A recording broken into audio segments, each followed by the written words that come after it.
سامعین محترم، السلام علیکم ورحمۃ اللہ تعالی وبرکاتہ۔ السلام علیکم ورحمۃ اللہ تعالی وبرکاتہ۔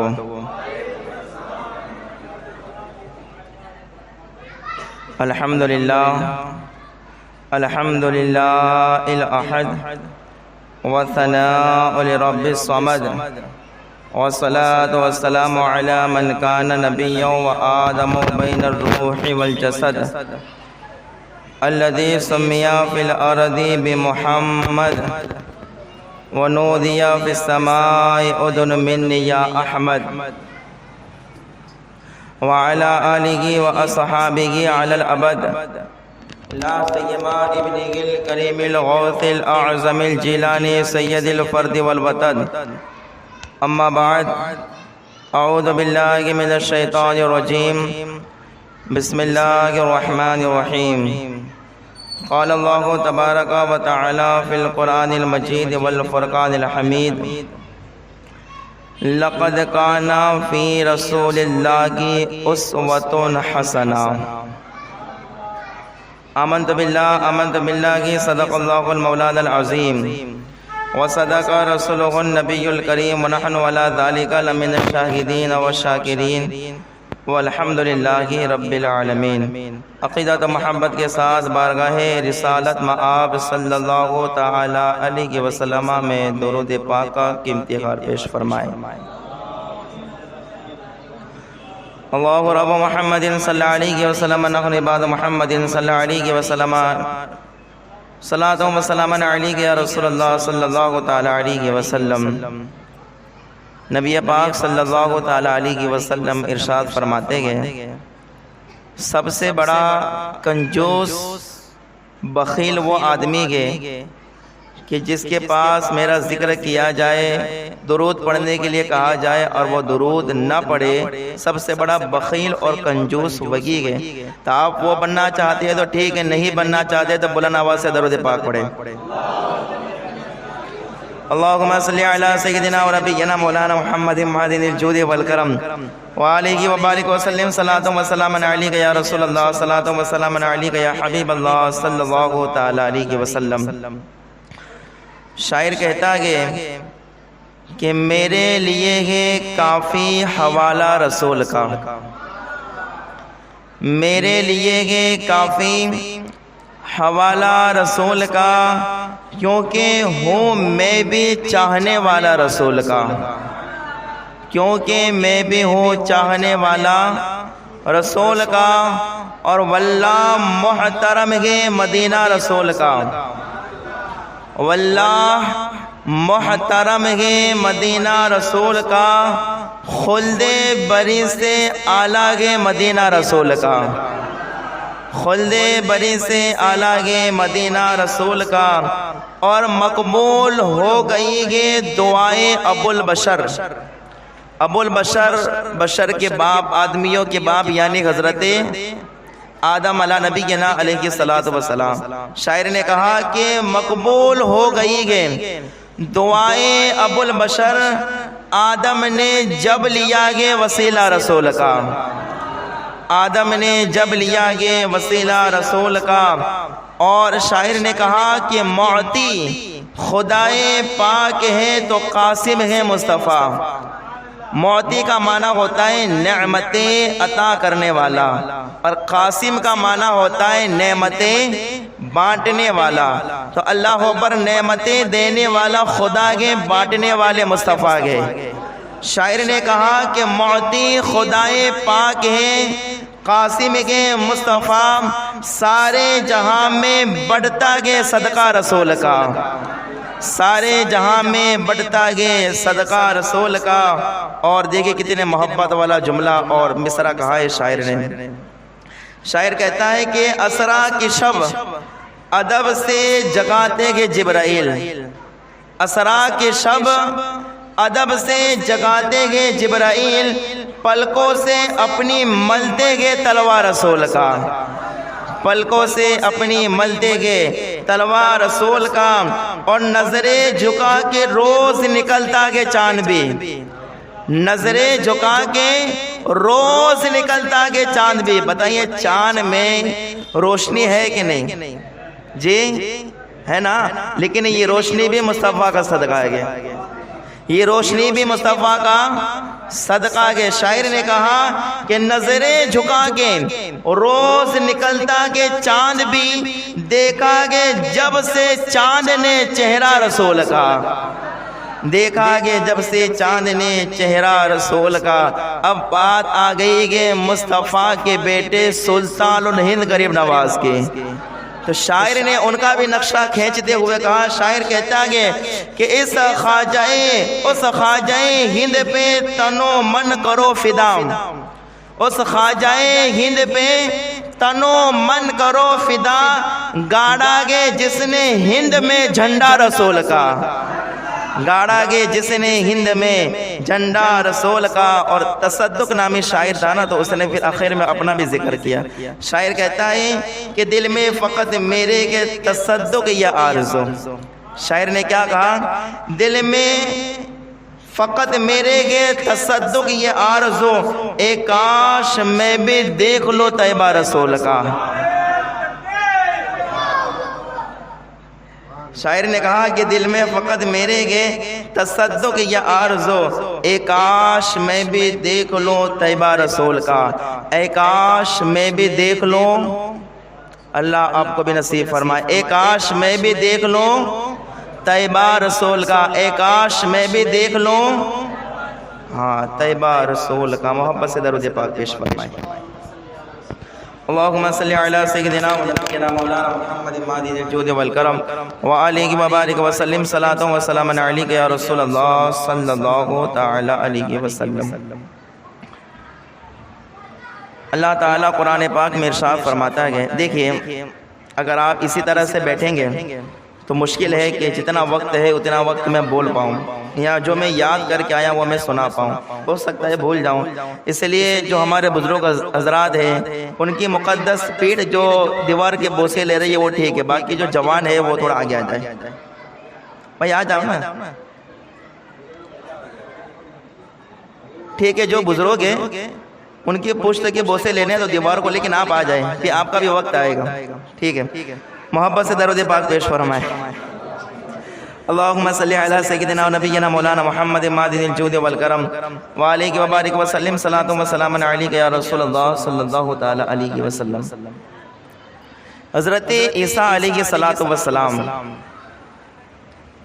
جب دنیا میں تشریف لائے, اس کے بعد جب آپ کو آسمان پر اٹھا لیا گیا, تو حضرت عیسیٰ کے آسمان پر اٹھائے جانے کے بعد کافی عرصے تک, کافی وقت تک کوئی بھی نبی دنیا میں تشریف نہ لایا.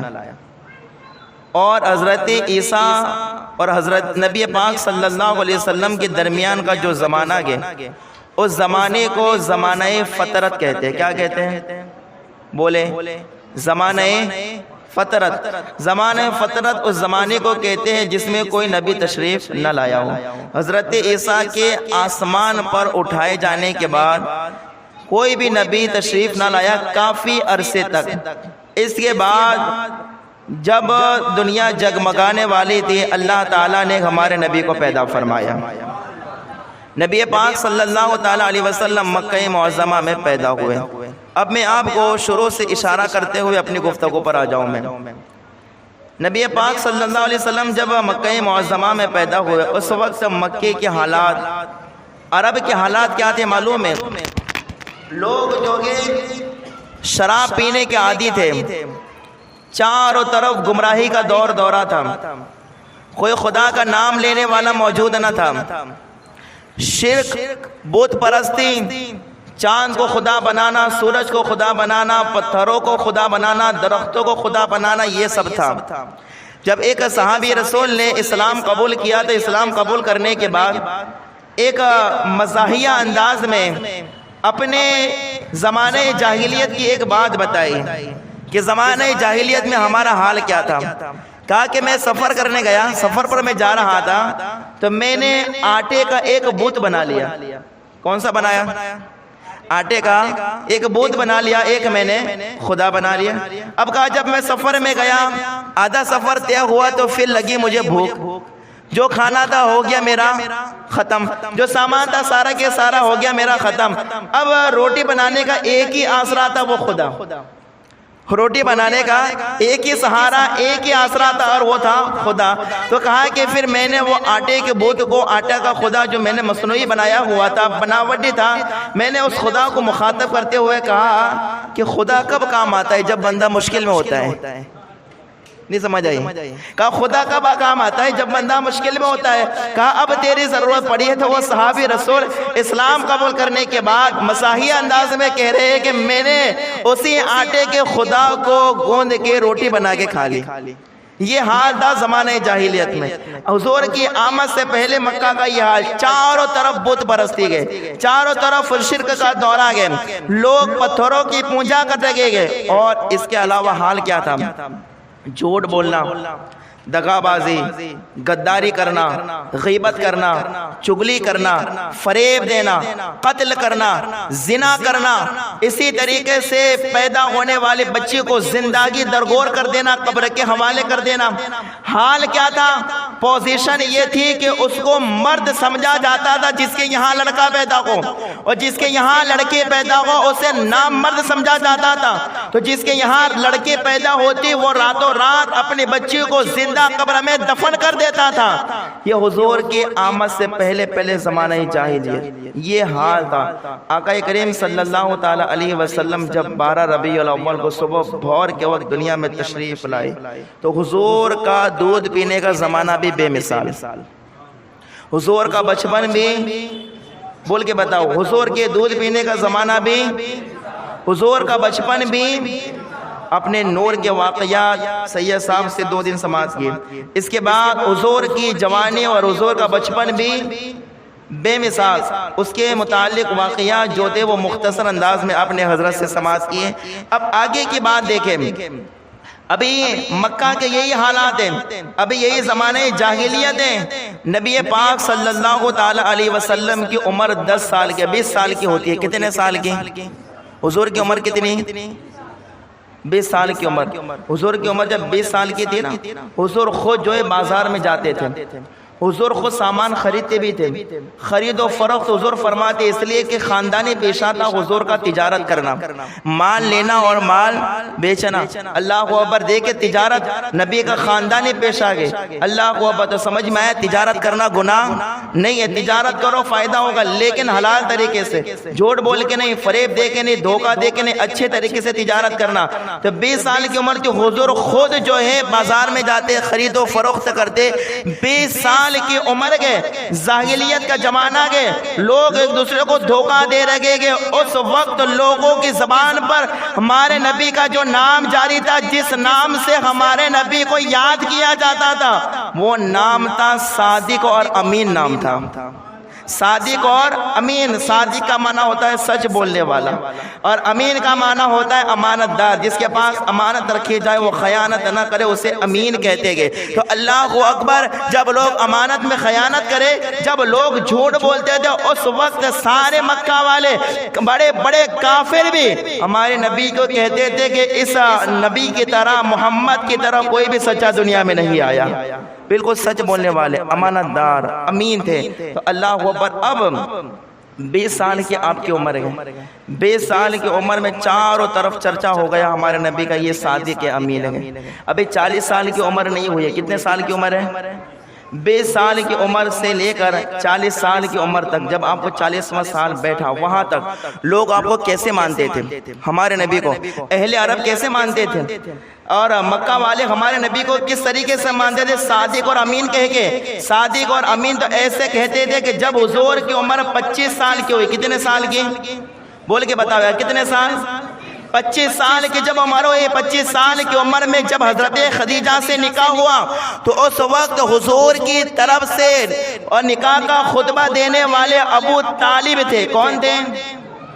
حضور کی طرف سے نکاح کا خطبہ پڑھنے والے ابو طالب تھے. جب خطبہ پڑھا, بڑا طویل خطبہ ہے عربی زبان کے اندر. اب پورا خطبہ میں پڑھ کے نہیں سنا تھا, اس میں صرف ایک بات کہتا ہوں, جاہلیت کا زمانہ ہے, چاروں طرف بت پرستی ہے, شرک ہو رہا ہے, پتھروں کی پوجا ہو رہی ہے. اس وقت ابو طالب نے جب نبی کے نکاح کا خطبہ پڑھا تو اس خطبے میں آپ نے اہل قریش کو, قریش والوں کو مخاطب کرتے ہوئے کہا, اے قریشیوں سن لو, جو میرا بھتیجا محمد ہے. کیا کہا ابو طالب نے؟ جو میرا بھتیجا محمد ہے, اگر میرے بھتیجے کو اگر سارے عرب والوں کے سامنے بھی کھڑا کر دیا جائے تو پہلا نمبر میرے بھتیجے کا آئے گا. یہ ابو طالب نے خطبے میں کہا. اگر سارے عرب والوں سے موازنہ کیا جائے تو اس میں صادق اور امین پہلے نمبر پر میرا بھتیجا آئے گا. یہ کہنے والے ابو طالب تھے. کون تھے؟ ابو طالب. اور ابو طالب نے اسی خطبے میں کہا کہ اللہ اکبر, یہ میرا بھتیجا سچ بولنے والا ہے اور امین بھی ہے, سچ بولنے والا اور امانت دار. یہ دیکھیں اللہ اکبر, ابھی 40 سال کی عمر نہیں ہو, 20 سال 25 سال کی عمر گئے, اور مکہ کے بڑے بڑے لوگ ہمارے نبی کو صادق اور امین کہہ کے یاد کرتے ہیں. بلکہ سارے عرب والوں نے, مکہ والوں نے حضور کو اپنا سردار بنا لیا تھا. کیا بنایا تھا؟ نہیں توجہ آپ لوگوں کو, کیا بنایا تھا حضور کو؟ عمر کتنی ہے جی؟ 20 سے 25 سال, 25 سال کی عمر. سارے عرب والوں نے, مکہ والوں نے کہا کہ ہمارے سردار, ہمارے رہبر, ہمارے رہنما محمد صلی اللہ علیہ وسلم صادق اور امین تھے نا, سچ بولنے والے, اس لیے رہبر بنا لیا امین. اور بلکہ اللہ اکبر, کیسا رہبر مانتے تھے ہمارے نبی کو, کیسا رہبر, کیسا سچا اور کیسا امین مانتے تھے نبی پاک صلی اللہ علیہ وسلم کو. آپ کو معلوم ہے آج مکہ معظمہ میں جو پوری دنیا کا سینٹر ہے خانہ کعبہ, پوری دنیا کا سینٹر کیا ہے؟ خانہ. اب پوری دنیا کے بیچوں بیچ, دنیا کو کسی طرف سے بھی آپ ناپ لو, بیچ میں خانہ کعبہ آئے گا. یہ میرے استاذ نے بڑی تحقیق کے ساتھ جب زمانہ طالب علم میں ہم کو بتایا تھا, وہ بڑا نقشہ کھینچ کے بتایا تھا ہم کو کہ اللہ اکبر, پوری دنیا کا سینٹر کیا ہے؟ خانہ کعبہ. کسی طرف سے بھی ناپ لو, کسی میں جرات اور ہمت ہو ناپنے کی تو ناپو, بیچ میں خانہ کعبہ پڑے گا. دنیا کا سینٹر ہے خانہ کعبہ. تو اللہ اکبر, خانہ کعبہ مختلف ادوار میں, مختلف زمانوں میں تعمیر ہوتا رہا. جلال الدین سیوطی رحمۃ اللہ تعالیٰ علیہ فرماتے خانہ کعبہ کو 30 مرتبہ تعمیر کیا گیا. کتنی بار؟ 30 مرتبہ تعمیر کیا گیا. تو نبی پاک صلی اللہ تعالیٰ علیہ وسلم کا زمانہ پاک تھا, ظاہری زمانہ. تو اس وقت ایک بڑا سیلاب آیا. سمجھ آ رہی ہے آپ کو؟ بڑا سیلاب آیا, اور سیلاب حرم کعبہ میں آیا. اور جیسے ہی حرم کعبہ کے اندر آیا, دیواریں چھوٹی چھوٹی تھی, اور جو وہ کعبہ بھی چھوٹا تھا, پہاڑ اونچے اونچے تھے, بارش پہاڑوں پر گرتی تھی, تو پہاڑوں سے ہو کے وہ حرم کعبہ میں وہ بارش گرتی تھی, حرم کعبہ میں وہ بارش گرتی تھی, جس کی وجہ سے حرم شریف کے اندر بڑا سیلاب آیا. سیلاب آیا تو کعبے کی دیوار ٹوٹ گئی. کیا ہو گئی کعبے کی دیوار؟ کعبے کی دیوار, ہاں کعبے کی دیوار ٹوٹ گئی. جب ٹوٹ گئی تو پھر سارے اہل قریش نے, مکہ والوں نے سوچا کعبہ بھی پرانا ہو گیا, کیونکہ حضرت ابراہیم نے, اسماعیل نے اس کی تعمیر کی تھی, بعد میں ابھی تک ہوئی نہیں تھی. تو کہا کہ کعبہ بھی پرانا ہو گیا, دیواریں بھی چھوٹی چھوٹی گئے. تو سارے قریش نے فیصلہ کیا کہ ہم سارے کعبے کو توڑ دیتے ہیں, بنیاد کو باقی رکھتے, پھر سے نیا کعبہ بنائیں گے. پھر سے کیا بنائیں گے؟ نیا کعبہ تعمیر کریں گے, نیا کعبہ بنائیں گے. اللہ اکبر, جب یہ بات ہوئی تو سارے قریش مل گئے, سارے قبیلے والے مل گئے, اور جو گئے کعبہ کو نئے طریقے سے تعمیر کرایا گیا. کعبہ نئے طریقے سے تعمیر ہوا.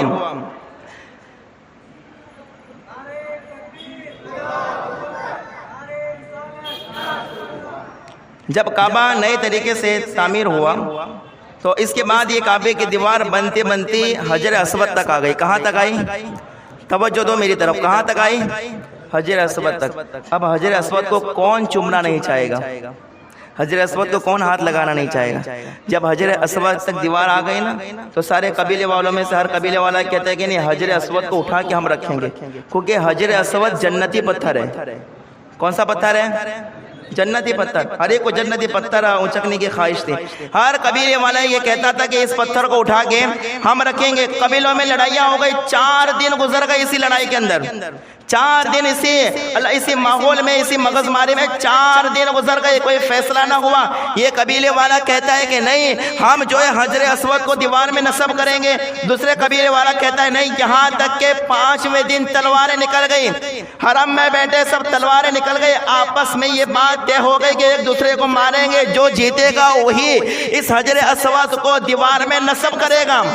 یہ ماحول پیدا ہو گیا، لڑائی ہوئی تو ایک میں سے ایک بڈھا آدمی تھا، ایک بزرگ تھا، اس نے کہا کہ دیکھو لڑنے والی کوئی بات نہیں ہے، لڑو نہیں، معاملہ سا جو ہے ایک دم آپ لوگ سکون سے رہو، ایک کام کرو، فیصلہ یہ کرو، سارے لوگ اپنے گھر چلے جاؤ، صبح میں جو سب سے پہلے مسجد میں آئے گا اس کا فیصلہ مانا جائے گا۔ کیا کہا؟ سارے لوگ گھر چلے جاؤ، صبح سب سے پہلے جو مسجد میں آئے گا، حرم میں آئے گا، مسجد میں آئے گا، اس کا فیصلہ مانا جائے گا۔ تو بڈھے کی بات سارے لوگوں نے مان کہا چلو دیکھتے صبح میں آتا کون ہے۔ اب آپ لوگوں کی توجہ میں چاہتا ہوں، بڈھے نے کہا جو صبح میں سب سے پہلے آئے گا اس کا فیصلہ مانا جائے گا، وہ جو کہے گا، وہ جس قبیلے کو سونپے گا وہ خود کرنا چاہے، کسی قبیلے والے کو سونپنا چاہے، کسی سردار کو سونپنا چاہے، حضرت اسود سونپ سکتا ہے، جو سب سے پہلے مسجد میں آئے گا، حرم میں آئے گا۔ سارے لوگ اپنے گھر چلے گئے، صبح ہونے لگی نا تو سارے لوگ ترنت جو ہے قبیلے کے جو سردار تھے نا وہ ترنت جو ہے تیار ہونے لگے اور جلدی جلدی آنے لگے۔ اور جب یہ قبیلے والے سردار جب آئے تو سارے لوگوں نے کیا دیکھا؟ سب سے پہلے مسجد میں ہمارے نبی تشریف فرما تھے۔ کون تھا؟ نبی تشریف فرماتے، ہمارے حضور تشریف فرماتے۔ اب اللہ اکبر، جب سارے لوگوں نے دیکھا حضور تشریف فرمائے، سارے لوگ خوش ہو گئے۔ ابھی جو ہے 25 سے 35 سال کے اندر آپ کی عمر ہے، 40 سال عمر نہیں ہوئی گے۔ ابھی دیکھو 40 سال کے پہلے اہل عرب، سارے قریش والے، سارے کفار، سارے لوگ ہمارے نبی کا کتنا احترام کرتے گئے، کتنا ادب کرتے گئے، کتنی تعظیم کرتے گئے۔ سارے لوگوں نے دیکھا حضور موجود ہے، سارے لوگ مسکرا اٹھے اور سارے لوگوں نے اللہ پر ایک آواز کے ساتھ کہا جو یہ فیصلہ کریں گے وہ فیصلہ ماننے کے لیے ہم لوگ تیار ہیں، جو بھی فیصلہ کریں گے ہم ماننے کے لیے تیار ہیں۔ اب اللہ اکبر، نبی کا فیصلہ بھی کیا فیصلہ ہوتا ہے، نبی کا فیصلہ۔ اب اللہ اکبر، اگر ہمارے نبی چاہتے تھے کسی ایک کو بھی دے سکتے تھے، کوئی منع کرتا؟ کسی ایک سردار کو دے دیتے، کوئی منع کرتا؟ اب اللہ اکبر، خود چاہتے نبی تو جو ہے وہ خود نبی پاک صلی اللہ تعالیٰ علیہ وسلم خود لگا دیتے۔ کوئی روک سکتا تھا؟ بول کے بتاؤ، کوئی روک سکتا تھا؟ نہیں نا۔ اب ہمارے نبی کا فیصلہ دیکھو، ہمارے نبی نے کیا فیصلہ کیا۔ ہمارے نبی نے سارے لوگوں سے کہا کہ تمہارے قبیلے میں سے جو تمہارا سردار ہے، جو بھی اس حجر اسود کو دیوار پہ لگانا چاہتا ہے کہ وہ سردار آگے آ جائے، وہ سردار آگے آ جائے۔ تو اللہ بس سارے قبیلے والوں نے اپنے سردار کو چن لیا، کہا کہ تم جاؤ ہماری طرف سے، دوسرے نے کہا تم جاؤ۔ اس طرح سے سارے سردار جمع ہو گئے، سارے سردار کیا ہو گئے؟ جمع ہو گئے۔ جب سارے سردار جمع ہو گئے نا تو اس وقت نبی پاک صلی اللہ علیہ وسلم نے اپنے چادر مبارک کو نیچے زمین پر بچھا دیا اور اس کے بعد چادر میں آپ نے حجر اسود کو رکھ دیا۔ کہاں رکھا؟ کس میں رکھا؟ چادر میں رکھا۔ اور چادر میں رکھنے کے بعد میرے نبی نے سارے سرداروں سے کہا میری چادر کا ایک ایک کونا سارے لوگ پکڑ دو، میری چادر کا ایک ایک کونا سارے پکڑ لو، کوئی لڑائی نہیں، کوئی جھگڑا نہیں۔ ہر بادشاہ کہتا تھا میں نے بھی حجر اسود لگایا، میں نے بھی لگایا، میں نے بھی لگایا۔ اب اللہ بس سارے لوگ کہہ رہے تھے میں نے لگایا، حقیقت میں حجر اسود چادر میں سے اٹھا کے میرے مصطفیٰ نے اپنے ہاتھوں سے لگایا، حضور نے اپنے ہاتھوں سے لگایا حجر اسود حضور نے اپنے ہاتھوں سے۔ سارے سردار کہہ رہے تھے کہ میں نے بھی لگایا، میں نے بھی لگایا۔ یہ نبی کا فیصلہ ہے۔ اللہ اکبر، تو اس وقت سارے لوگوں نے ہمارے نبی کو اپنا سردار بنا لیا، اپنا پیشوا رہنما بنا لیا اور کہا یہ صادق و امین ہے، ان کی ہر بات ماننے کے لیے تیار ہے۔ بلکہ نبی پاک صلی اللہ علیہ وسلم اتنے وعدے کے سچے، اتنے امانت دار کہ ایک بار ایک شخص آیا جس کا نام تھا غالباً عبداللہ ابی الحمصہ، ایک نام کا ایک شخص تھا۔ وہ آیا حضور سے کچھ خرید و فروخت کی، کوئی لین دین کیا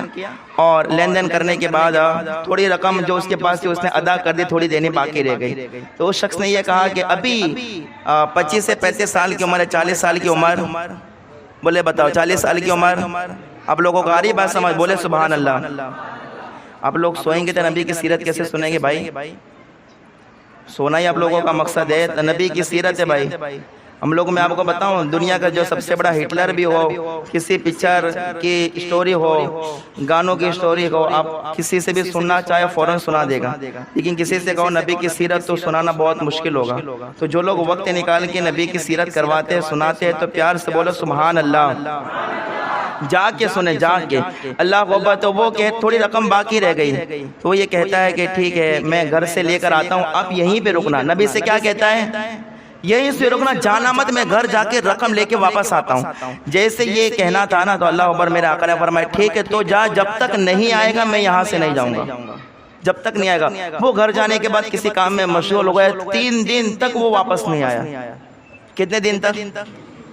اب بتائیے کہ کوئی اور ہوتا تو 3 دن رکتا؟ جی نہیں رکتا نا۔ اللہ اکبر، نبی پاک صلی اللہ علیہ وسلم نماز کے علاوہ اسی جگہ پر رہتے، نماز کا وقت ہوتا مسجد میں تشریف لے جاتے، ورنہ آپ 3 دن تک اسی جگہ ٹھہرے رہے۔ 3 دن کے بعد اسے یاد آئے، او میں نے تو نبی سے وعدہ کر لیا تھا کہ آپ رکنا، میں رقم لے کے آؤں گا۔ رقم لے کے آئے، 3 دن کے بعد آئے تو دیکھا حضور اسی جگہ موجود تھے، اسی جگہ حضور موجود تھے۔ وہ کہتا ہے کہ عبداللہ کہتا ہے کہ آپ چلے جاتے، میں تو بھول گیا تھا۔ کہا تو اپنا وعدہ توڑ سکتا ہے، نبی اپنا وعدہ نہیں توڑ سکتے۔ تو توڑ سکتا ہے، نبی اپنا وعدہ نہیں توڑ سکتے گئے۔ تو زمانہ جاہلیت میں بڑے سے بڑا کافر بھی جو ہے آپ کو صادق کہتا تھا، امین کہتا تھا، وعدہ وفا کرنے والا کہتا تھا۔ یہ خیال تھا سارے کافروں کا بھی، اہل عرب کا بھی، مکہ والوں کا بھی، کہ نبی کیا ہے؟ صادق اور امین ہے۔ یہ حضور صلی اللہ تعالی علیہ وسلم کی جو ہے 20 سے 39 سالہ زندگی، 40 سالہ، جب حضور کی عمر 40 سال کی ہوئی، بول کے بتاؤ کتنی؟ 25 سے، آپ نے دیکھا نا 20 سے 39 سال تک لوگوں نے نبی کو کیسا مانا؟ کافر سے کافر بھی مانتے تھے کہ نہیں مانتے؟ صادق کہتے تھے، امین کہتے تھے، سردار، پیشوا سب مان لیا تھا۔ اب حضور کی عمر کتنے سال ہوئی؟ جب 40 سال ہوئی تو حضور کی زندگی میں ایک عجیب انقلاب آیا، عجیب انقلاب۔ نبی پاک صلی اللہ تعالی علیہ وسلم جبل ہیرا پر گئے، اور اس پہاڑ پر ایک چھوٹی سی پہاڑی تھی جس کا نام تھا غار ہیرا۔ آپ تھوڑا کھانے پینے کا سامان لے کے چند دن تک آپ کافی دن وہیں پہ رہتے، کھانا بھی کھاتے وہیں پر، عبادت بھی کرتے کافی دن۔ کبھی کبھار تو کھانا ختم ہو جاتا تو خود حضور لینے کے لیے آتے کھانا، اور کبھی کبھار حضرت خدیجہ رضی اللہ تعالیٰ عنہ کھانا پہنچا دیتی۔ کتنے سال کی عمر ہے؟ کتنے؟ 40 سال۔ 40 سال کی عمر میں عجیب انقلاب۔ غار ہیرا میں عبادت کر رہے، کھانا لینے خود آتے ہیں، کبھی حضرت خدیجہ پہنچا رہی ہے۔ اللہ اکبر، ایک دن ایسا آیا کہ غار ہیرا میں اچانک حضرت جبرائیل تشریف لاتے گئے، غار ہیرا اچانک۔ اور آنے کے بعد نبی پاک صلی اللہ علیہ وسلم کی بارگاہ میں عرض کر، سنے وہ واقعات ہے، لیکن اگر یہ واقعہ چھوڑوں گا تو آپ کو پوری سیرت سمجھ نہیں آئے گا، کیونکہ 4 دن مسلسل مجھے ہی بیان کرنا، اس لیے آپ کو نبی کی سیرت کے اہم پہلو معلوم ہو جائے، اس لیے میں تفصیل سے عرض کرنے جو کہ اختصار کے ساتھ جو کہ آپ کو میں ترتیب سے عرض کرنے لگا ہوں۔ سنیے، وہ آیا فرشتہ اور آنے کے بعد حضور سے کہتا ہے کہ اقرا۔ کیا کہا؟ اقرا۔ اقرا کا معنی ہوتا ہے پڑھیے۔ اقرا کا معنی کیا ہوتا ہے؟ وہ حضرت جبرائیل کہہ رہے اقرا یا رسول اللہ پڑھیے۔ میرے نبی نے فرمایا ما انا بقارئین، میں پڑھنے والا نہیں ہوں۔ یہ نہیں کہا کہ میں پڑھا ہوا نہیں ہوں، مجھے پڑھتے نہیں آتا، میں جانتا نہیں، یہ نہیں کہا۔ کیا کہا؟ ما انا بقارئین، قاری اسم فاعل، یہ علماء کی توجہ۔ خیر چلیے، اب اللہ اکبر، کیا کہا؟ ما انا بقارئین، کہا میں پڑھنے والا نہیں ہو۔ دوبارہ حضرت جبرائیل نے اپنے سینے سے لگایا اور جو زور سے معانقہ کیا، گلے لگایا، اور اس کے بعد پھر کہا، چھوڑ دیا اور پھر کہا اقرا یا رسول اللہ، پڑھیے یا رسول اللہ۔ میرے آقا نے پھر فرمایا ما انا بقارئین، میں پڑھنے والا۔ تیسرے بار حضرت جبرائیل نے پھر گلے سے لگایا اور اس کے بعد پھر کہا اقرا یا رسول اللہ، پڑھیے۔ اللہ کو بعد تیسری بار حضرت جبرائیل نے کہا اقرا بسم ربک الذی خلق، خلق الانسان من علق۔ یا رسول اللہ، آپ اپنے رب کے نام سے پڑھنا شروع فرما دیجئے، آپ اپنے رب کے نام سے پڑھنا شروع کر دیجئے۔ جیسے حضرت جبرائیل کا رب کا نام لینا تھا، مصطفیٰ نے قرآن پڑھنا شروع فرما دیا۔ حضور نے پڑھنا شروع کر دیا. یہ آپ نے بتایا کہ اللہ اکبر مجھے کہنے کی ضرورت نہیں ہے، اس لیے کہ دنیا میں کوئی میرا استاذ نہیں کہ کوئی مجھے پڑھانے والا نہیں کہ اگر مجھے عالم ما کانا وما یکون اگر کسی نے بنا کے بھیجا گے تو سورہ رحمان میں اللہ فرماتا ہے کہ الرحمن علم القرآن، اگر نبی کو سکھایا ہے تو صرف پروردگار نے سکھایا گیا، کسی نے نہیں سکھایا. فرمایا کہ میں نہیں پڑھنے والا، پھر فرمایا رب کے نام سے پڑھیے، آپ نے پڑھنا شروع کر دیا. اس کے بعد جو حضرت جبرائیل چلے گئے. سب سے پہلے نزول کے اعتبار سے قرآن میں نازل ہونے والی سورت کا نام سورہ اقرا ہے. کیا ہے؟ نزول کے اعتبار سے، نازل ہونے کے اعتبار سے، پڑھنے کے اعتبار سے پہلے الحمد آتی ہے، پھر الف لام میم آتی ہے. لیکن نزول کے اعتبار سے سب سے پہلی سورت کون سی ہے؟ سورہ اقرا. یہ واقعہ پیش آئے، پھر حضور صلی اللہ علیہ وسلم غار سے نیچے اتر کر آئے اور حضرت خدیجہ کے پاس آئے، اور آنے کے بعد کہا زملونی زملونی، خدیجہ مجھے چادر اڑاؤ، خدیجہ مجھے کمبل اڑاؤ، کمبل اڑاؤ. اللہ اکبر. یاد رکھیں یہاں پر میں نے غور پہلے بھی یہ بات عرض کی تھی، ابھی بھی عرض کر رہا ہوں کہ جب حضور پر سب سے پہلے وحی غار حرا میں نازل ہوئی، اور اس وحی کے بعد جب حضور غار حرا سے اتر کر جب اپنے گھر آئے تو سب سے پہلے وحی اترنے کے بعد جس نے مصطفیٰ کا چہرہ دیکھا وہ دیکھنے والی ذات حضرت خدیجہ رضی اللہ تعالیٰ عنہا کی ہے. سب سے پہلے حضرت خدیجہ نے وحی اترنے کے بعد حضور کا چہرہ دیکھا. اللہ اکبر. تو حضرت خدیجہ سے میرے آقا نے فرمایا زملونی، کمبل اڑاؤ، کمبل اڑایا. پھر میرے آقا نے پورا واقعہ بیان کیا. خدیجہ ایسے میرے ساتھ واقعہ پیش آیا، مجھے میری جان کا خطرہ ہے. حضور فرماتے ہیں کیا فرمایا؟ مجھے میری جان کا خطرہ ہے. حضرت خدیجہ نے تسلی دیتے ہوئے کہا یا رسول اللہ آپ کی جان کو کوئی خطرہ نہیں ہو سکتا، اس لیے کہ آپ تو غریبوں کی مدد کرنے والے گے، آپ تو بیواؤں کی مدد کرنے والے گے، آپ تو لوگوں کا بار اٹھانے والے، بوجھ اٹھانے والے گے. یا رسول اللہ آپ کو ذلیل رسوا نہ کرے گا. اس کے بعد حضرت خدیجہ جو کہ اپنے چچا زاد بھائی ورقہ بن نوفل کے پاس لے کر گئی اور کہا کہ اے چچا زاد بھائی دیکھو آقا بھتیجا کیا کہتا ہے. تو اللہ اکبر. میرے آقا نے فرمایا اے ورقہ بن نوفل بات اصل میں ایسی ہے کہ میرے ساتھ ایسا واقعہ پیش آیا. ورقہ بن نوفل نے جیسے یہ سنا تو کہنے لگا اللہ اکبر یہ خواب ایسا ہے کہ آپ 40 سال کی عمر آپ کی ہوئی ہے، اب اللہ اکبر ان قریب آپ نبوت کا اعلان فرمائیں گے، آپ نبی ہونے کا اعلان فرمائیں گے. ایسا نہیں کہ آپ 40 سال کی عمر میں نبی بنیں گے، ایسا نہیں. 40 سال کی عمر میں حضور نبی نہیں بنے گے. نبی تو کب تھے؟ خود حضور فرماتے ہیں کنت نبیا وآدم بین الماء والطین، جب حضرت آدم آب و گل کی منزلیں طے کر رہے تھے حضور فرماتے ہیں میں تو اس وقت بھی نبی تھا، اس وقت بھی نبی تھا، لیکن 40 سال کی عمر میں اعلان نبوت کیا آپ نے. اللہ کو برتقا آپ اعلان نبوت کریں گے. ورقہ بن نوفل کہتے ہیں کہ پھر آپ کی امت جو ہے نا آپ کو مکہ سے باہر نکال دے گی. کیا کہا؟ آپ کی امت آپ کو، اس لیے کہ جس نے بھی جو بھی نبوت لے کر آیا، جو بھی نبی قوم نے ان کے ساتھ ایسا ہی سلوک کیا ہے، بدتر سے بدتر سلوک کیا ہے. کہا آپ کے ساتھ بھی یہی ہوگا. تو میرے آقا فرماتے ہیں کہ میری قوم مجھے مکہ سے باہر نکالے گی. میں پیدا مکہ میں ہوا، میں نے لوگوں کا اتنا بھلا کہ میری قوم میرے سے دھوکہ کرے گی اور مکہ سے نکالے گی. ورقہ بن نوفل کہتے ہیں ہاں ایسا وقت آئے گا آپ کو جو ہے آپ کی قوم جو ہے نکالے گی. اللہ اکبر. اس کے بعد دیکھیں یہ سب سے پہلے وہی کیا نازل ہوئی؟ اقرا. اس کے بعد چند دنوں تک وہی نازل نہیں ہوئی، چند دنوں تک. تو حضور بے قرار ہو گئے کہ وہی کیوں نازل نہیں ہو رہی. ایک بار حضور اپنے گھر سے باہر نکلے، جیسے باہر نکلے راستے میں پہنچے تو آپ نے کسی آواز دینے والے نے آواز دی کہ یا رسول اللہ. اصل میں لفظ ہے یا محمد. کیا لفظ ہے؟ یا محمد کہہ کے کسی نے پکارا. تو میرے حضور نے آقا کریم صلی اللہ علیہ وسلم نے اپنی نگاہ اٹھا کے آسمان کی طرف دیکھا تو کیا دیکھا کہ حضرت جبرائیل جو ہے آسمان اور زمین کے بیچ میں کرسی لگا کے بیٹھے. کیا لگا کے بیٹھے؟ یہ میں جو بھی بولتا ہوں نا وہ سب لکھا ہوا ہے نا، جو بھی بولتا ہوں. تو آسمان اور زمین کے بیچ میں کیا ہے؟ کرسی لگا کر بیٹھے گئے. تو اللہ کو اکبر. حضرت جبرائیل کو جیسے ہی میرے آقا نے دیکھا اس کے بعد فوراً اپنے گھر واپس آئے اور آپ لیٹ گئے. جیسے ہی اللہ کو اکبر آپ جو ہے لیٹے نا تو اس وقت جو ہے آپ پر دوسری وحی نازل ہوتی ہے، دوسری وحی نازل ہوتی ہے. دوسری وحی کون سی ہے؟ سورہ مدثر کی آیت کریمہ. اللہ تعالیٰ فرماتے یا ایھا المدثر قم فانذر وربک فکبر فکبر وثیابک فطہر والرجز فہجر۔ اللہ نے یہ آیات آپ پر نازل فرمائی، حضرت جبرائیل نے یہ آیات آپ کو سنائی۔ کیا مطلب ہے؟ کیا مطلب ہے ان آیات کا؟ اللہ تعالیٰ فرماتا ہے کہ یا ایھا المدثر، اے بالا پوش اڑنے والے۔ کیا فرمایا؟ یا ایھا المدثر، اے مدثر، اے بالا پوش اڑنے والے، قوم فانذر، اب اٹھیے اور اپنے قوم کو ڈرائیے۔ کیا فرمایا؟ اب اٹھیے اور اپنی قوم کو ڈرائیے۔ وَرَبَّكَ فَكَبِّرْ، اپنے رب کی بڑائی بیان کیجئے۔ وَثِيَابَكَ فَطَّهِّرْ، اپنے کپڑوں کو صاف ستھرا رکھیے۔ وَالرُّجْزَ فَاهْجُرْ، اور اللہ اکبر آپ نے فرمایا اور بتوں سے دور رہیے، بتوں سے دور رہیے۔ جب یہ آیت نازل ہوئی تو حضور سمجھ گئے کہ اللہ کا حکم آیا کہ اب مجھے دین کی تبلیغ کرنی ہے۔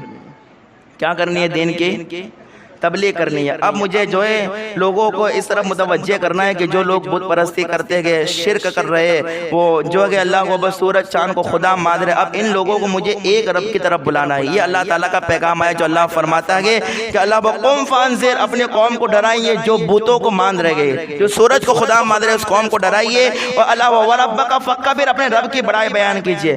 اب ذرا دیکھیں یہ آیت نازل ہوئی نا تو نبی پاک صلی اللہ تعالیٰ علیہ وسلم نے 3 سال تک، کتنے سال تک بولے سارے لوگ؟ کتنے؟ 3 سال تک حضور صلی اللہ تعالیٰ علیہ وسلم نے پوشیدہ طور پر تبلیغ کی۔ پوشیدہ کا معنی کیا ہوتا ہے؟ صرف میں آپ کو سمجھانے کے لیے کہہ رہا ہوں، واقعہ نہیں، چھپ کر کہتے ہیں، لیکن حضور کی طرف نسبت کرتے ہو چھپ کر نہیں بولیں گے، ادب کا جملہ بولیں۔ پوشیدہ طور پر آپ نے کیا ہے؟ تبلیغ فرمائی۔ ظاہری طور پر نہیں، پوشیدہ طور پر۔ جب پوشیدہ طور پر تبلیغ فرمائی نا تو اس وقت سب سے پہلے نوجوانوں میں حضور کی بات سن کر اسلام لانے والے حضرت ابوبکر صدیق ہے۔ اتنی ہی آواز ہے آپ کی، پھر سے یہ جملہ بول رہا ہوں، سارے لوگ سونے والے جاگ کے پھر بولے، اس لیے کہ افضل البشر بعد الانبیاء، اللہ کو پر حضرت ابوبکر صدیق کا تذکرہ ہوا جب حضور نے پوشیدہ طور پر، ابھی ظاہر حکم نہیں آئے کہ آپ جو ہے پہاڑ کی چوٹی پر چڑھ کے رب کی وحدانیت کا اعلان کریں، پوشیدہ طور پر تبلیغ ہو رہی ہے، ابھی پہلا سال ہے، حضور پوشیدہ طور پر تبلیغ کر لگے گئے، تو نوجوانوں میں جس نے سب سے پہلے اسلام قبول کیا، حضور کی بات سن کر وہ ذات حضرت ابوبکر صدیق کی گئے۔ اچھا، اس کے بعد دیکھیں اللہ اکبر، عورتوں میں پوشیدہ طور پر تبلیغ ہے، عورتوں میں سب سے پہلے اسلام لانے والی حضور کی سب سے پہلی بیوی حضرت خدیجہ رضی اللہ تعالیٰ عنہا ہے۔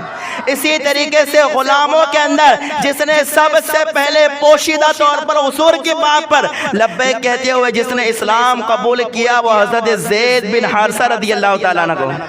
اللہ اکبر، اسی طریقے سے بچوں میں جس نے سب سے پہلے پوشیدہ طور پر حضور کی بات پر لبیک کہتے ہوئے اسلام قبول کیا گیا وہ ذات مولا علی حیدر کرار رضی اللہ تعالیٰ عنہ۔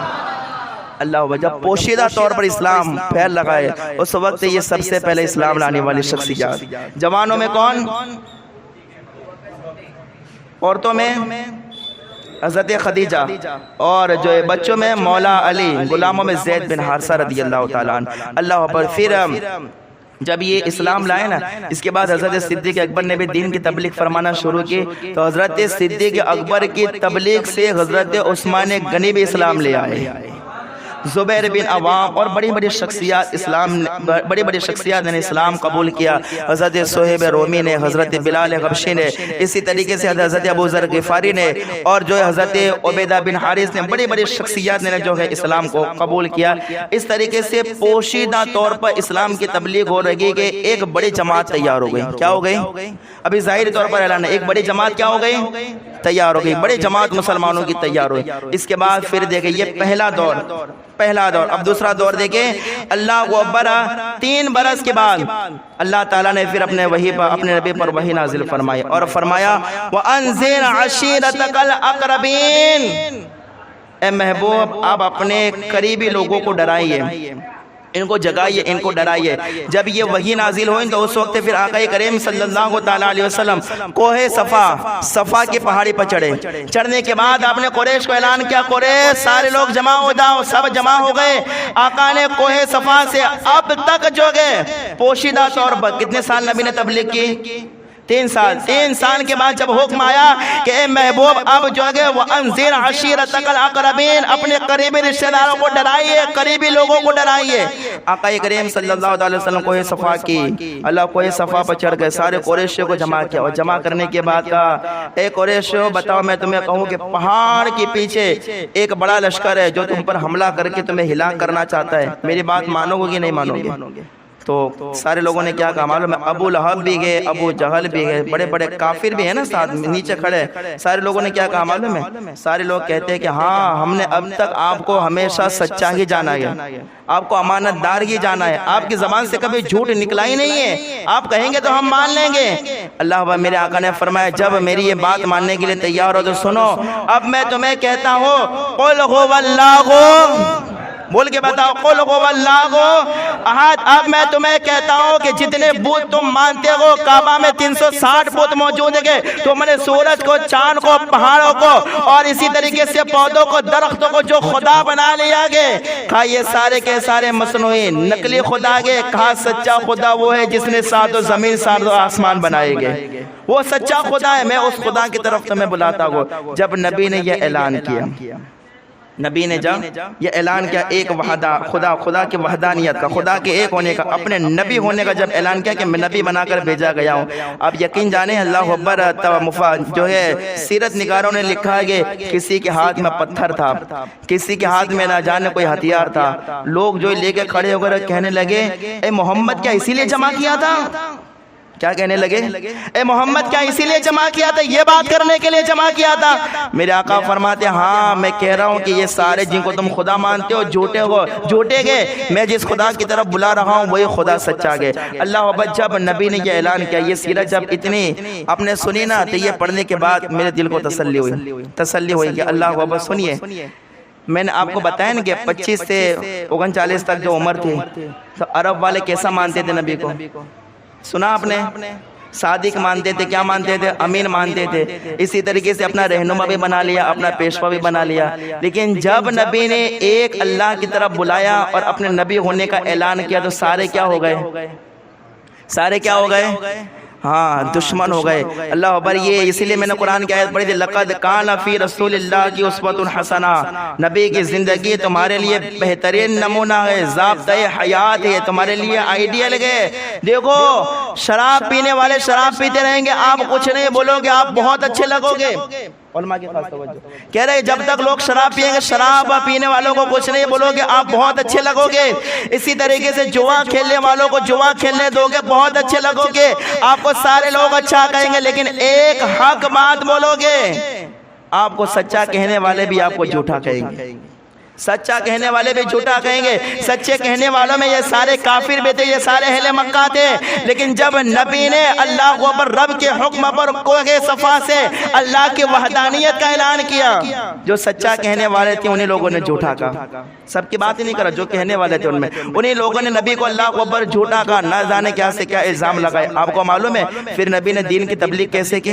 نبی کو سدھارنا بھی تھا، سب کو عرب والوں کو سدھارنا تھا، جوا بند کروانا تھا، شراب بند کروانی تھی، زنا بند کروانا تھا، اسی طریقے سے بچیوں کو جو زندہ درگور کیا جاتا تھا وہ بند کروانا تھا، اسی طریقے سے یہ جو نقلی خداؤں کو مانتے تھے اس سے روکنا تھا۔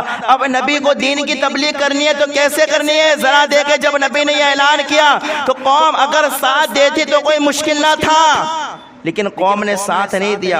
جو نبی کے ساتھ قوم نے سلوک کیا زبان قاصر ہے اسے بیان کرنے سے، زبان قاصر ہے اسے بیان کرنے سے۔ اللہ اکبر، جب نبی نے یہ اعلان کیا نبی کوہ صفا سے اترے نا، اس وقت کافروں نے چھوٹے چھوٹے اوباش قسم کے بچوں کو، بدماش قسم کے بچوں کو حضور کے پیچھے لگا دیا۔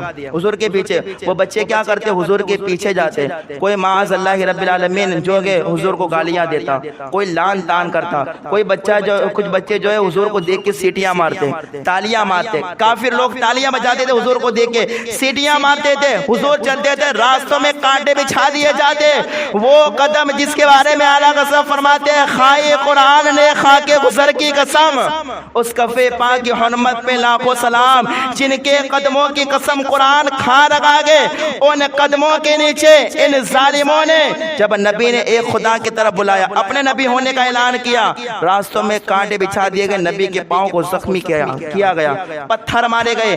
ایک بار حضور خانہ کعبہ میں نماز پڑھ رہے تھے نا، حرم کعبہ میں ایک کافر آیا اور اس نے جو ہے ایک چادر نکالی۔ سنیے گا ہمارے نبی کی زندگی، ایسے ہی دین نہیں پھیلا ہے لوگوں، ایسے ہی نہیں پھیلا۔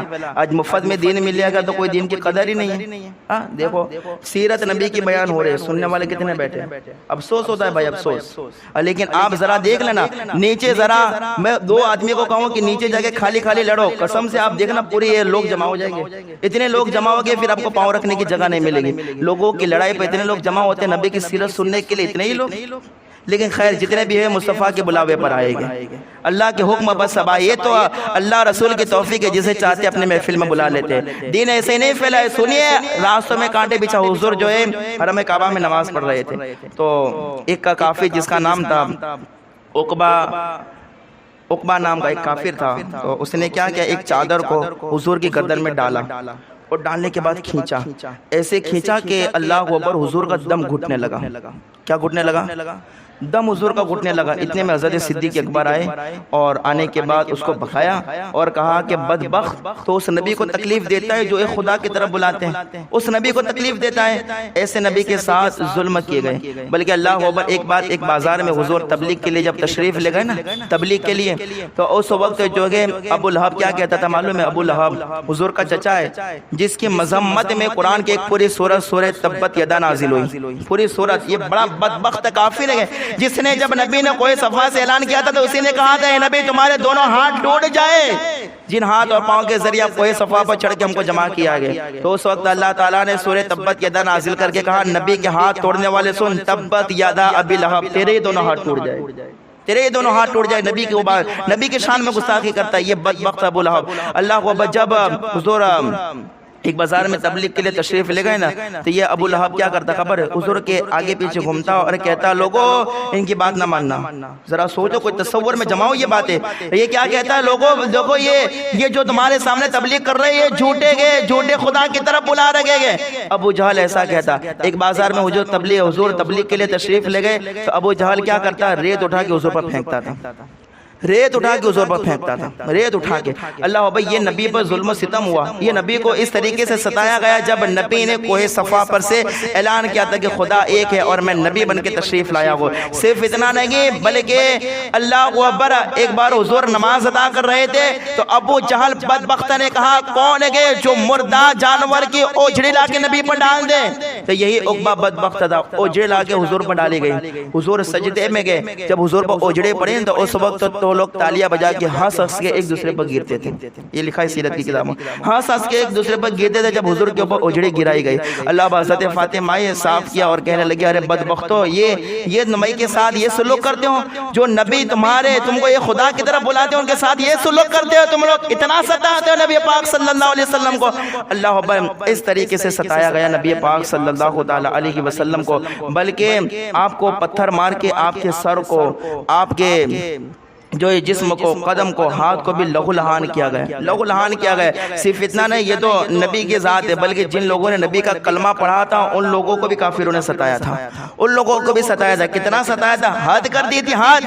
اللہ کو پر آپ نے حضرت بلال حبشی کے، عمار بن یاسر کے، حضرت صہیب رومی کے، حضرت خباب کے، خبیب کے واقعات سنے گئے۔ اللہ بھائی یہ تو غریب صحابہ تھے نا، لیکن کافروں نے تو اتنی حد کر دی کہ جو مالدار صحابہ تھے، جن صحابہ کے احسان تھے کافروں کے اوپر، قرضہ تھا کافروں کے اوپر، جن کو اللہ کے اوپر کئی تعداد میں پیسے دے کر رکھے تھے، مال دے کر رکھا تھا، ان کافروں نے بھی مالدار صحابہ کو حضور کا کلمہ پڑھنے کی وجہ سے ستایا تھا۔ آپ کو معلوم ہے حضرت ابو بکر صدیق سب سے پہلے اللہ اکبر افضل البشر بعد الانبیاء، حضرت ابوبکر صدیق کو کافروں نے پکڑا، حرم شریف میں کھینچ کے لائے حضرت ابوبکر صدیق کو، جب نبی کا کلمہ پڑھا۔ مالدار صحابی ہے، مالدار، تجارت میں ماہر ہے، احسان ہے، کافروں پر بھی اتنا مال دیا تھا، کافروں کو بھی حضرت ابوبکر صدیق نے، احسان تھا۔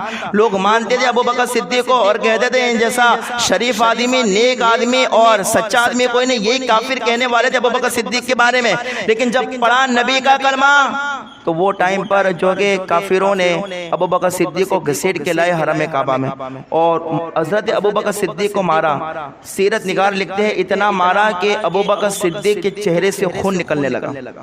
ابوبکر صدیق کو بھی مارا، کافروں نے نبی کا کلمہ پڑھنے کی وجہ سے. سنو ذرا, اس کے بعد اللہ اکبر, حضرت عثمان غنی مالدار صحابی, اللہ اکبر, سخاوت میں بے مثال صحابی گئے, ان کو کسی اور نے نہیں, خود کے چچا نے مارا. چچا نے کیسے مارا, سیرت نگار لکھتے ہیں جب عثمان غنی نے نبی کا کلمہ پڑھا صدیق اکبر کی دعوت پر, تو اس وقت جو ہے ان کے چچا نے حضرت عثمان غنی کو رسی سے باندھ کے مارا تھا. رسی سے باندھ کے حضرت عثمان غنی کو مارا تھا. صرف اتنا نہیں بلکہ اللہ کو اکبر ایک اور صحابی گئے جن کا حال تو اللہ اکبر یہ تھا کہ ان کو اتنا ستایا گیا کہ ان کو بڑے مالدار صحابی تھے, وہ حضرت زبیر بن عوام رضی اللہ تعالیٰ عنہ, اتنا ستایا گیا کہ آپ کو ایک چٹائی میں باندھ دیا گیا. وہ بھی آپ کے چچا ہی تھے باندھنے والے, آپ کو چٹائی میں باندھ دیا اور باندھنے کے بعد آپ کے ناک کے اندر دھواں دیا. یہ صحابہ پر ظلم ہو گئے, یہ نبی پر ظلم ہو گئے. کہاں دھواں دیا؟ اب چٹائی میں باندھ دیا گیا, ادھر ادھر دھواں نکل نہ سکتا اور ناک میں دھواں دے تو کیا حالت ہوگی, کیا حالت ہوگی. یہ بڑے بڑے مالدار صحابہ کو بھی ستایا گیا, حضور کو بھی ستایا گیا. لیکن اللہ اکبر, نبی نے کیا فرمایا, نبی نے فرمایا دیکھو چاہے کچھ بھی ہو جائے میں دین کے کام کو آگے بڑھاؤں گا. بس میں دین کے کام, مجھے دین پھیلانا ہے تو پھیلانا ہے. اتنا ظلم, اتنا ستایا گیا, اتنا مارا گیا, اس کے باوجود بھی ایک ہی بات تھی, بس نبی کے دین کو پھیلانا, نبی کے دین کو پھیلانا. تو پھر کافروں نے کیا کیا, کافر کہتے یار اتنا مارتے ہیں انہیں, اتنا ظلم کرتے, اتنا ستاتے ہیں ان کو, اس کے باوجود بھی یہ دین کا کام روکتے کیوں نہیں ہے. یہ کافر بھی تھوڑے کھوپڑے تھے, ان کے چلتے تھے تھوڑے کھوپڑے, دماغ سڑا ہوا تھا لیکن تھوڑے بڑے چلتے تھے. مطلب تو کیا پتہ ہے کیوں یہ دین کے کام کو آگے بڑھانا چاہتے ہیں. سالوں سے یہ ہم جو ہے اس دین پر چل لگے گئے, ان خداؤں کو مان رہے, یہ کیوں ایک خدا کی طرف بلا رہے, یہ کیوں دین کو آگے بڑھانا چاہتے ہیں. کافروں نے میٹنگ کی اور میٹنگ کرنے کے بعد کہا کہ ذرا تحقیق کرو, انہیں کوئی مال کی تو ضرورت نہیں ہے, کوئی مال کی ضرورت ہے, انہیں مکہ کی سرداری چاہیے. کبھی کبھار ہوتے ہیں لوگ کوئی کام کرتے ہیں تو ان کے پیچھے کوئی مقصد ہوتا ہے نا, کوئی مقصد ہوتا ہے. نبی کا کوئی مقصد ہے, مالدار ہونا چاہتے ہیں, مکہ کی سرداری لینا چاہتے ہیں, کیا لینا چاہتے گئے. تو اللہ اکبر, کافروں نے کہا ایک کام کرو. ایک کافر کو کھڑا کیا گیا, عقبہ بن ربیعہ اس کا نام تھا. کیا نام تھا؟ عقبہ بن ربیعہ. عقبہ بن ربیعہ سے کہا عقبہ جا کے نبی سے پوچھ کیا مقصد کیا ان کا دین پھیلانے کا, کہ وہ دین کی تبلیغ کرے, اسلام کیوں پھیلانا چاہتے, خدا کی طرف کیوں بلانا چاہتے.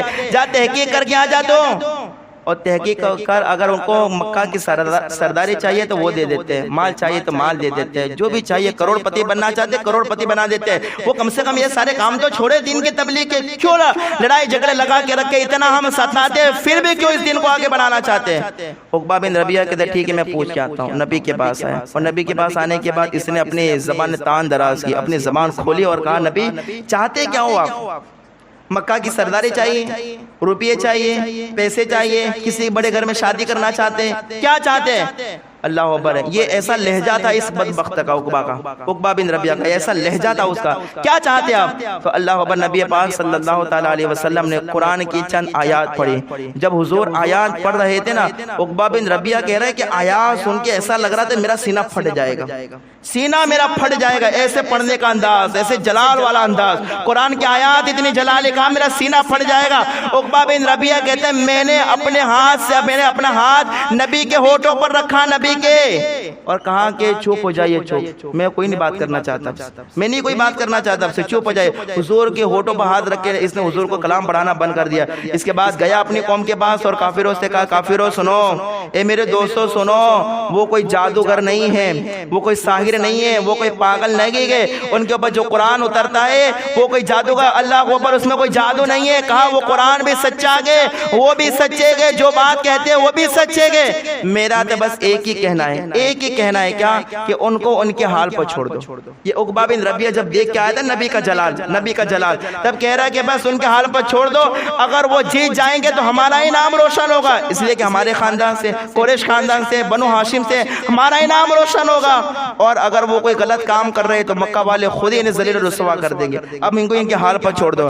لیکن اللہ اکبر, ان میں سے کوئی ایسے بدبخت ہے. ابو جہل کیا کہتا ہے, ابو جہل کہتا ہے نہیں نہیں, کوئی بات نہیں, کوئی بات ہی نہیں ہے، اب جو ہے بات سنی نہیں جائے گی۔ اس کے بعد چند جو ہے کافر جو ہے ابو طالب کے پاس آئے۔ ابو طالب کے پاس آنے کے بعد کہا ابو طالب تمہارے بھتیجے کو سمجھاؤ نا، وہ کیا اللہ اللہ کرتا ہو کرتا ہے، وہ جاؤ تمہارے نبی جو ہے تمہارے بھتیجے کو سمجھاؤ۔ تو جو ہے ابو طالب نے کہا ان کافروں کو یہ سمجھایا کہ ٹھیک ہے میں ان کو سمجھا دوں گا، تم جاؤ۔